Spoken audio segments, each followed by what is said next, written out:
I'm Cape Joel, and this is Comic Smack, your weekly, daily, all the time, anytime comic book show where I give you your fix of everything you need to know from the world of comic books and superheroes. And on today's show, we're taking a closer look at Dark Days The Forge, issue number 1. Evil forces are mounting from out of the past of the DC universe, and it will take the combined forces of all the heroes to defeat it. What'll happen next? Let's hop on in together and find out for ourselves, shall we? Alright then, so The Forge is actually prologue to another bigger story called Metal, and keeping with the theme of Metal, the comic actually opens up with a flashback to Hawkman, back during his days as a simple pharaoh before the whole cycle of death and reincarnation that him and Hawkwoman have started. It's a story I'm sure you've all heard before by now. An ancient alien craft belonging to a race of bird people ends up crashing in ancient Egypt, bringing with it the magical nth metal. Now from there we transition on over to a Wayne Industries black site. A scientist is about to die because his entire research facility is falling into the ocean. Luckily, Batman, with the help of Aquaman, are able to save the dude. Only the problem is Batman has a hell of a lot of explaining right now to do to the King of Atlantis because, well, he didn't tell his friend that he was drilling out here and doing a bunch of stuff that he probably shouldn't have been doing. It's a lot of techno mumbo jumbo, but essentially what Batman is trying to do is research the effects of a strange signal that seemed to be emanating from the planet Earth right now, one that he can't get a clear reading on. From there we transition on over to Hal Jordan, the Green Lantern, who has been given a super secret mission from Ganthet of the Guardians of the Universe to investigate probably the same signals on Earth. However, Green Lantern doesn't get sent to the ocean. Instead, he gets sent directly to the Batcave while Bruce is away. He does, however, end up coming face to face with Duke Thomas,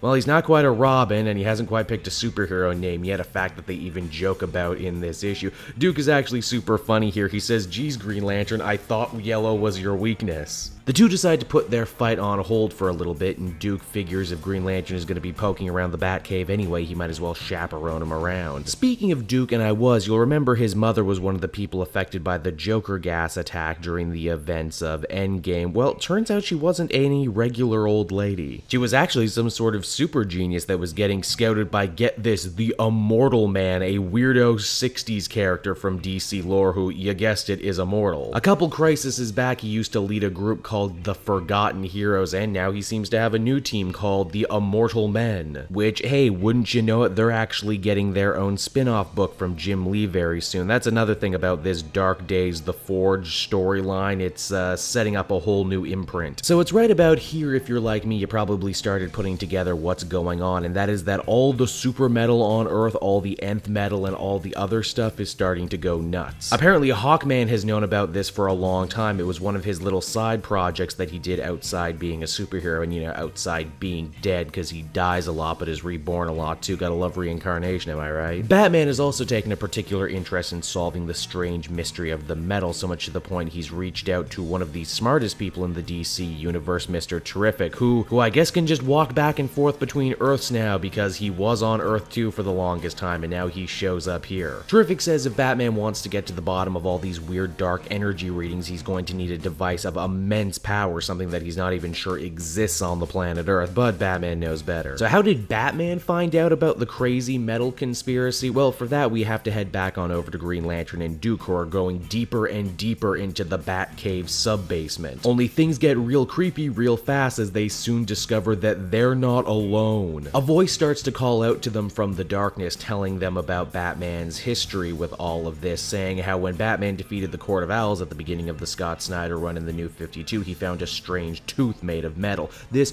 tooth served as the basis for the court being able to bring their Talon assassins back to life. Then there's all those other wonderful weapons all the different heroes of the DC universe have, be it Dr. Fate's mask, Aquaman's trident, Wonder Woman's bracer, all made of magical metal that might actually have more in common than we might think. But by far the most compelling thing that the strange voice brings up is Dionysium, that strange chemical compound that allowed both Batman and the Joker to cheat death at the cost of their own memories. Turns out it's more than just a magic potion, it's a metal compound too. Now back over with Batman, he goes to Superman's Fortress of Solitude in hopes of retrieving a piece of equipment that he left there long ago, something he believed to be too dangerous for even his own hands. Something hid behind a door that no human man could ever unlock. Luckily, this is just a cavalcade of fun cameos because it's Mr. Miracle who stops on by to help open the unopenable door. I'm sure he was getting bored just standing there helping Superman open his unopenable jars. The device, when we finally do get a chance to see it, is some sort of crazy Jack Kirby monolith. You're beginning to see why Batman locked this away, am I right? And speaking of things Batman locked away, as the comic winds down, Green Lantern and Duke finally make their way to the bottom of the cave. It's there the voice starts to sound a whole lot more familiar, and the text box begins to warp and change to dialogue boxes that we've seen before.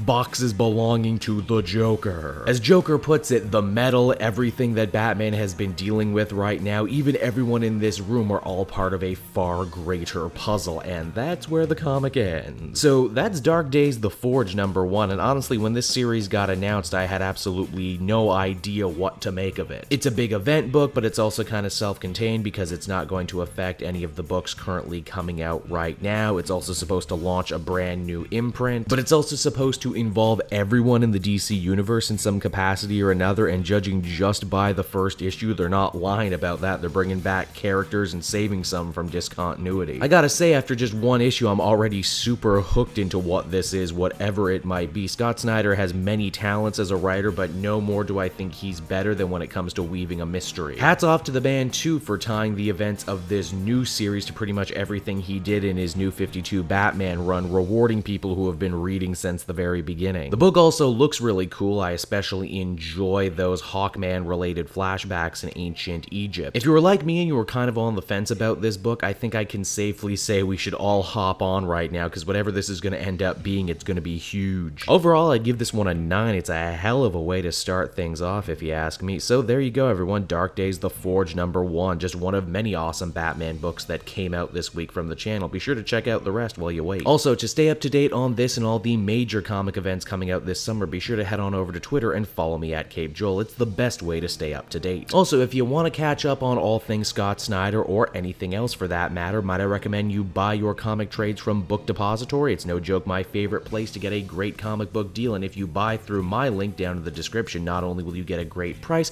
but a small percentage of your sale will go to support me and the channel. It's really been paying off, and I really appreciate it. So until next time everyone, this has been Cape Joel. Thank you so much for watching, and I will see you all again. Bye-bye.